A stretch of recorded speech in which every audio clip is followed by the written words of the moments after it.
Hi, guys, and welcome to another official episode of Mind Behind the Brain. Today, I'm joined here by Braden and Brynne from the Pizza Project. How are you guys doing today? Good. Thank you so much for having us. Yeah, no problem, of course. So I want to start behind your inspiration and motivation for starting the Pizza Project. So kind of tell our viewers exactly what the Pizza Project is, maybe when you started it, and what inspired you to do so. Yeah, so I started the Pizza Project back in 2019. I noticed that there was a gap in, I guess, mental health awareness on campus. And I really wanted to do something with what I was feeling and make something out of it rather than just being, Right. down all the time. And I just really wanted other people, especially on my campus, to know that they're not alone and that there are resources that they might not know about. So I created the Pizza Project. Originally, it was kind of just an Instagram where I was posting like memes and like resources and stuff like that, and it started to grow. And then one of my friends who could not make this call, his name is Ariane. The two of us sat down together and we proposed this to the club council and F&M administration, and they picked it up as a club. But until they picked it up as a club, I picked up another job on campus, and I was buying pizza every week and sitting in the student center and giving away free pizza and advertising basically our QR code. I have a dog. Her name is Sandy. So Sandy would sit in there with me, and it was kind of like here's free food and a dog that you can pet, and come check out mental health resources. So that's kind of how it started, and then it got picked up. It became a club, and then Brynne joined F&M, learned about the Pizza Project, and has been really helpful ever since. And Brynne, if you want to tell them about what your role is. Yeah, so I joined that was my sophomore year during like the height of COVID. And everything was Zoom based back then. But this was when Braden got like the official like okay by F&M to make it an official club, and we needed an executive board. So my jobs sophomore and junior year were basically to be like our research coordinator. And I had a junior research coordinator as well. And basically all we were responsible for was reaching out to other clubs and like students and kind of like getting their feedback about like how the campus was doing about mental health, what resources they felt they needed, which ones felt were like not working. And then we would relay that back to the club and then take that information to like our advisor in the school. And then once Braden graduated this past spring, I'll be stepping up into the president role now for my senior year. Thank you. Yeah, congratulations. Yeah. That's big. I know how important. I'm in college right now, so I know first how important free food is. When kids get free food, they get really excited, and then second, how important extracurriculars are, and adding that to your resume. And you guys have started something that I commend you on, because I know I've started an organization and been a part of a few, and I know how difficult it is to get people behind you for something that you want to do. And building the right team is very important, and I know you guys are a team now, so I kind of want to go there. I kind of want to talk about the team that you've built and finding people that are just as passionate about mental health and this as you are, Braden. So kind of talk about how that went, how building a team was, how getting the school behind you went, and to get you to the point that you are today. Yeah, I mean, I definitely think there are some people that buy into it as soon as they hear about it and really want to get involved. And then there's a lot of other people that are more apprehensive in getting involved. I think the apprehension was definitely before COVID a lot more. From an administrative standpoint, saying, why do we need to fund another organization? What can you bring that nobody else can?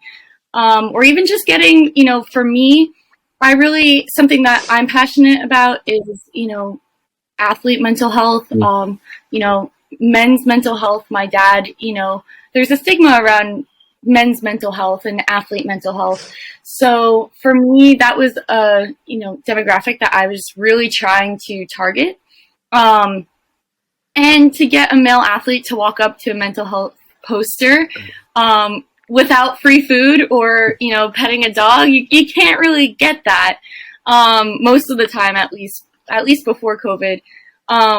So I think that as COVID happened, I feel like people were isolated and wanted to get more involved with things. And we were doing pizza giveaways where we would send free pizza to members, that did. Brynne was actually really good at this. She'd help create, the different posts or ideas of what, the entry would be. So, tag someone that you think, deserves a pizza, or tag someone that has good study habits or something like that. She's way more creative than I am with that. But, we were sending free pizza all around the country to different people, supporting small businesses. So that was really cool. And I think that started to get more people involved. I think Brynne can definitely attest to this. It's a lot easier to get people to say that they want to be involved and sign up for, Right. following the Instagram or, getting on the email list or the group me, but actually getting people to show up is probably the hardest part. No, I get that for sure. So Brynne, going to you, I know you guys were officially named an organization during COVID, right? If I'm correct. And I know Braden was kind of talking about how you're good with the social media posts and everything like that. So kind of talk about first the challenges of starting something like that during COVID, and then second, mental health is all about communication, right? So during a time where communication was very limited, and social media may have been the only outlet for people to kind of see what you guys are doing and share. To kind of talk about how you guys were able to communicate during that period. Brynne. Yeah, I think so we ended up using a group me, which was very effective for like getting up things that we wanted to get across to like our entire group. I think at one point our highest enrollment was 60 members, including the executive board. So that was pretty much like the prime way that we were communicating. Franklin and Marshall is a very high percent of international students who don't have American phone numbers. So using GroupMe was definitely a platform that like worked around all of those boundaries when we were all over like the world. And then Zoom too was just like a great platform. I mean, that's pretty much what every institution was using to get kids to go to class and have meetings. And it was weird because when we used Zoom, I felt like more kids showed up. And then when we went back in person and we're supposed to be having like in group classes and meetings and everything, our like show up to meetings just tanked. And then I was like, all right, maybe we'll go back to Zoom. And then I had maybe one or two people showing up for meetings. So I think what happened last semester, it was just a big adjustment period for everyone. And I think maybe some kids let their extracurriculars slide.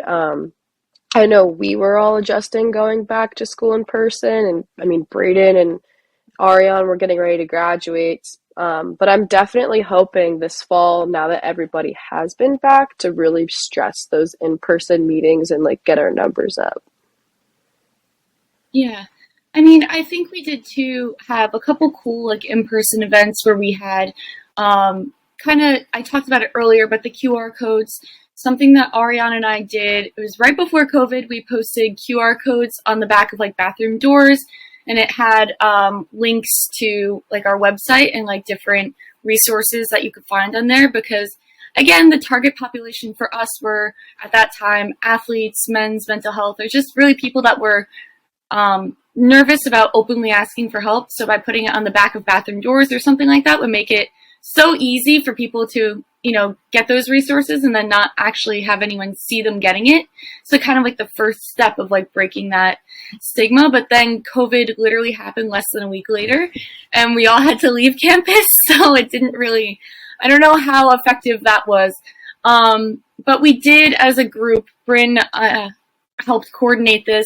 We posted QR codes around campus once we all came back. And that was pretty cool. We had a decent show up for that. And then we also had a fundraiser this spring at a local pizzeria.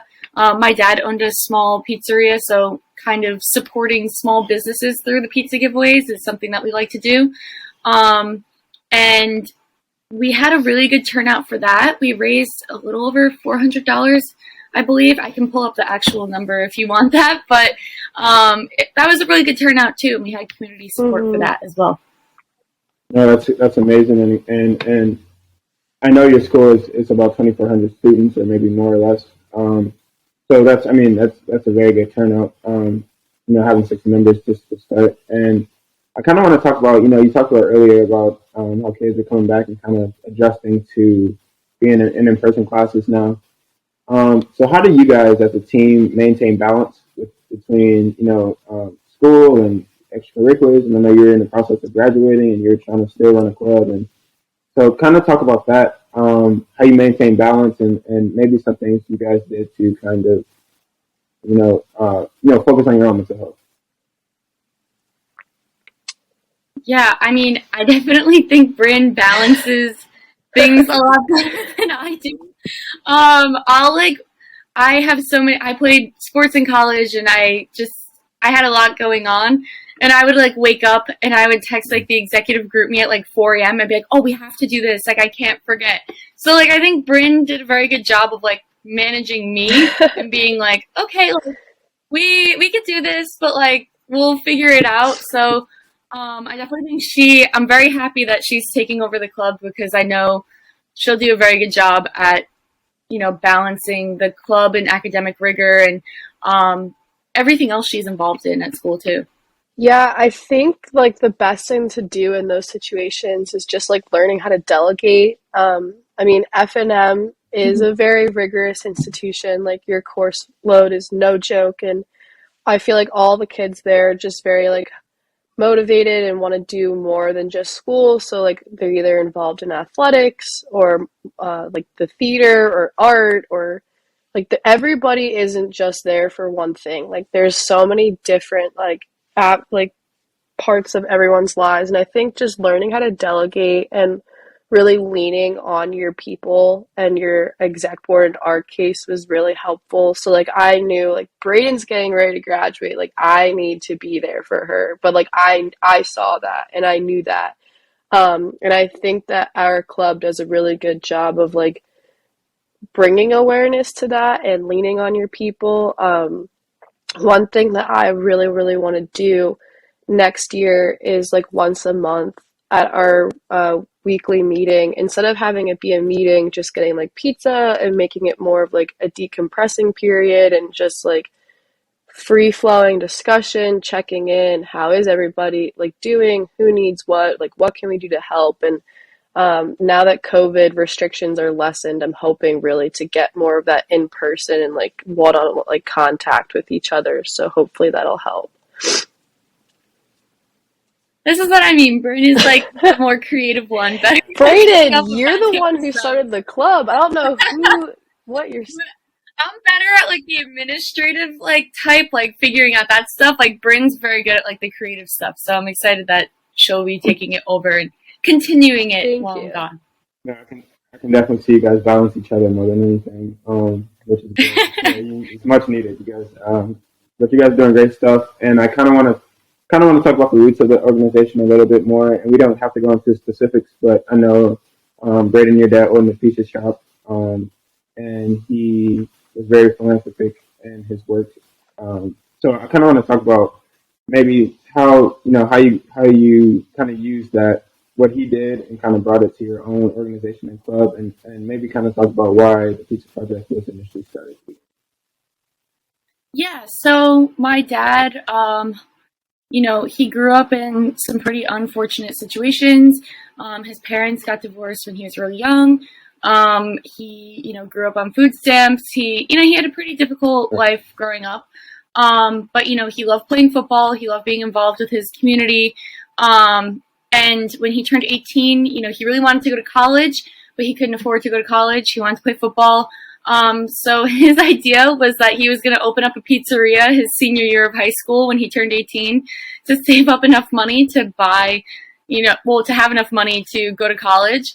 And that kind of turned into his career. So he never wound up going to college. He never played football in college, but it kind of became his thing that he was always giving back to the community. He was always, helping, different kids get jobs or, giving back to different sports teams. I played a bunch of different sports in high school. So when it was kind of a tradition that seniors would hold pasta nights, like the night before a game. Um, and everyone loved it because when it was my turn to hold the pasta night, my dad would shut down the pizzeria for an hour. We'd get to eat whatever we wanted in the pizzeria. It was really cool. And he started this program too, where there was a chalkboard in his pizzeria, and it had the schedule of like the local high school games. And if you came in after you won your game with your jersey on, you'd get like 20% off a dessert pie, or like one of those Nutella with like the fruit or the M&M type things. So he was always giving back, or giving to churches or synagogues, or the band. He always gave the band. They always had this like end of band camp like ceremony thing. He'd always give them a bunch of pizza. So that was kind of something that I really admired about him growing up, because he worked really hard and he made something out of himself, but he always gave back and always wanted to help other people. So I definitely noticed in my community too, after he was gone, that, that was missed. That was something that, I really miss seeing in my hometown community. And while the Pizza Project happened at F&M, I thought that the idea of the Pizza Project continued his, willingness and desire to give back. So that's kind of that aspect of it. And again, when we do pizza giveaways or we order pizza, we don't order from like a Domino's or something like that. No shade on any of, the big corporations or anything, but coming from, a small town family run pizzeria, I understand the importance of, supporting a small business, especially after COVID.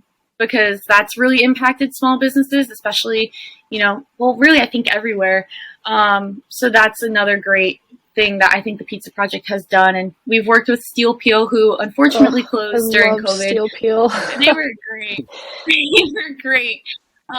We worked with them in Lancaster, and then now we were working with Rosa, and, he, the owner was really great, Angelo, helping us, coordinate things. He did his own donation for that fundraiser we talked about before. That was to the Hidden Opponent, which is another organization that does athlete mental health, because there's the whole epidemic of athletes dying by suicide as well. So that's what we raised the money for. I forgot to mention that earlier, but that's kind of, I guess, the whole backside to it.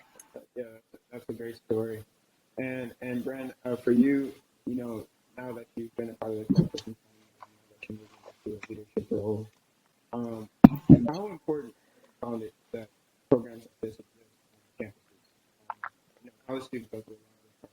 I was just talking to somebody the other day about especially my major specifically, it's not the lifestyle that you kind of do in college is not really a healthy one. Mm-hmm. This is so.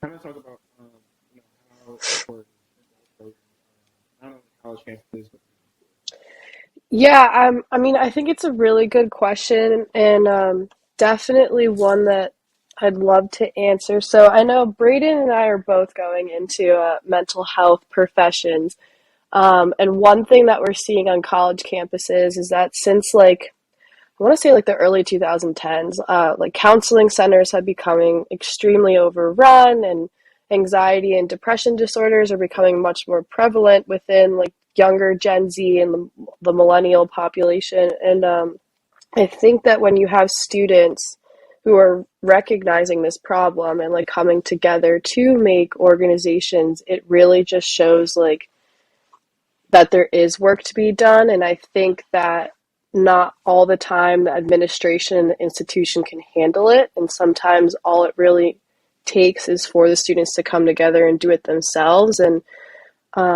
I think it's good to have other options, if you're struggling, it may be very daunting to reach out to your counseling center and go to therapy because there's such a stigma around it. But if you can start at a little group of students who are just trying to talk about the situation, talk about the stigma, and get in discussion, that can really propel a student to maybe go forward and seeking treatment or just seeking a therapist or just testing it out. So I think that by having these groups on college campuses that are just starting the conversation is a really helpful thing for those who might feel like they're in the dark or by themselves and don't really know where to start. Yeah, absolutely. totally agree with that. So the next question is kind of a weird one, but honestly, I'm kind of see what you guys say about this. Talk about the relationship between food and mental health, because I know, um, food is kind of like something people say if you drink or if you eat enough, then you kind of open up and be vulnerable and tell the truth about things. So kind of talk about food and relationships, if you have it.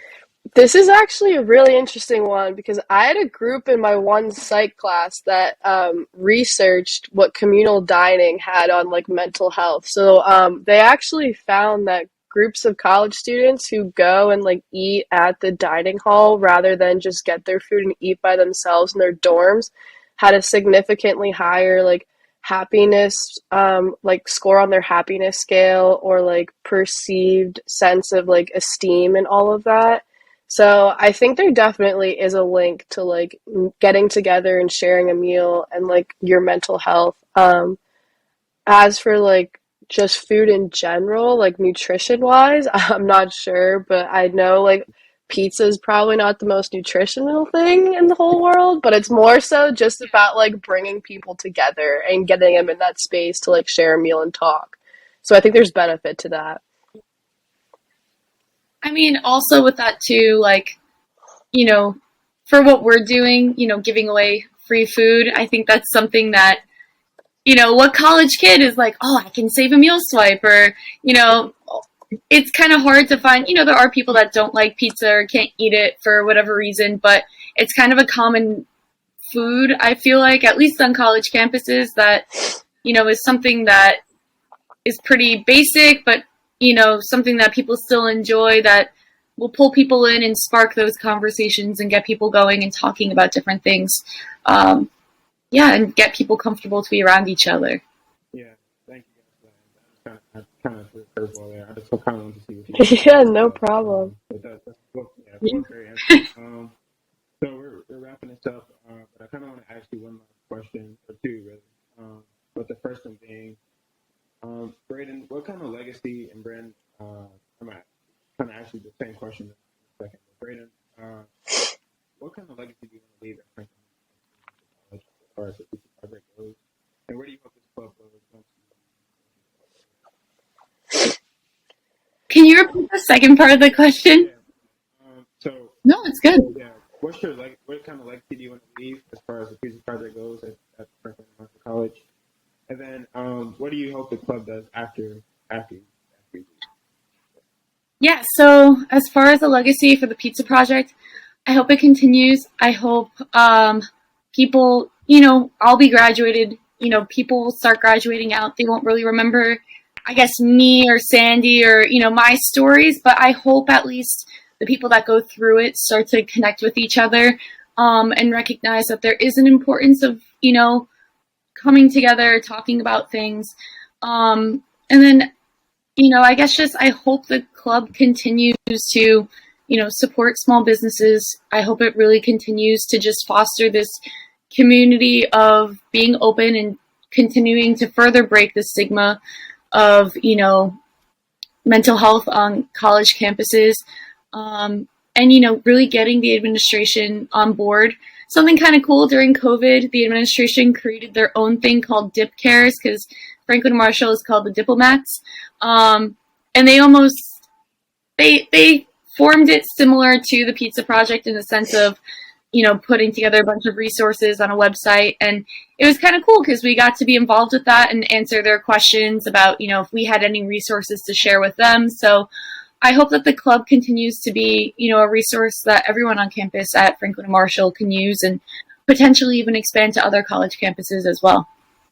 Amazing, amazing. And Brynne, for you, what are your plans as the new president of the club? What do you plan to do, and how do you plan to continue the legacy that Braden left? Yeah, so Braden and I will definitely still be in contact all the time.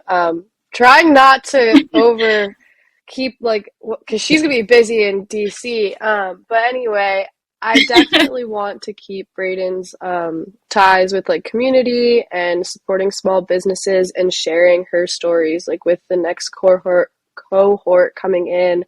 I think another thing that'll be helpful is just each year, like with the executive board sitting down and like going over like what are our goals, what do we stand for, if we want to change some things we can, but like keep Braden in the loop. And one thing that I just want to do more this year is just getting more of that in-person time, and doing more events on campus where we're out there and like actively like showing the community that we are here and making use of that time now that COVID's not really keeping us all cooped up in our dorms. Yeah, awesome. Awesome. Thank you guys. I want to thank you, Braden and Brynne, for being a part of the show today. We do this cool thing at the end of the show where we pledge it. So I'm assuming usually we have a guest that comes to a charity, but I'm assuming it's going to be project. So we will get going on that. And we'll talk offline. But in the meantime, thank you guys for joining us today.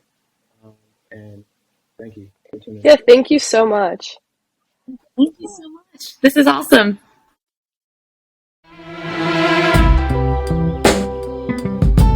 Yeah, yeah.